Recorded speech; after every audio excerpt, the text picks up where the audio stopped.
Once upon a time, in a kingdom far away, there lived a prince who was known for his wit and intelligence. He had a knack for solving the trickiest of problems and was admired by all. One day, while the prince was taking a stroll in the palace garden, he was approached by a fairy. Dear Prince, I have come to offer you 3 wishes. Make them wisely, for you shall receive what you ask for. I wish for an animal named Wank. It should be able to devour all the enemies of my kingdom. And in no time, a creature that looked like a giant rabbit appeared in front of the prince. The prince was pleased and took the animal with him to the palace. However, Wank started to create havoc in the palace. It began feeding on the guards, and soon there were no guards left to protect the palace. The prince was alarmed and called for the fairy. I need another wish. I want to get rid of Wank.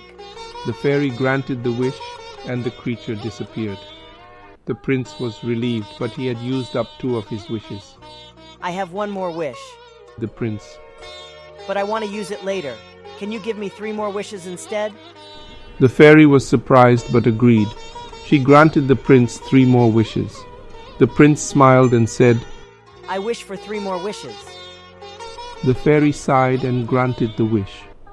The prince continued asking for more wishes, and the fairy kept granting them, hoping that he would ask for something useful.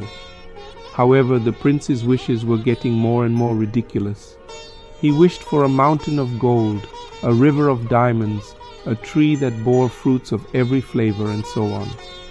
Finally, the fairy lost her patience and said, Dear Prince, this is getting ridiculous. You have wasted all your wishes on pointless things. You could have asked for something that would benefit your kingdom, but you didn't. I cannot grant you any more wishes.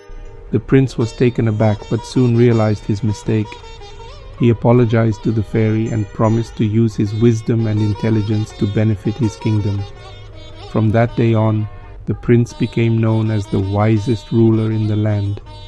He used his intelligence to solve problems and bring prosperity to his kingdom. The people of the kingdom admired him, and the fairy was pleased to see the prince using his wit for the greater good. Dedicated to my mother, who never ever punished me. She advised me with all her wisdom and used strong rational words instead of force. Her sharp criticism never failed to inspire me, as I knew it was soaked in goodwill.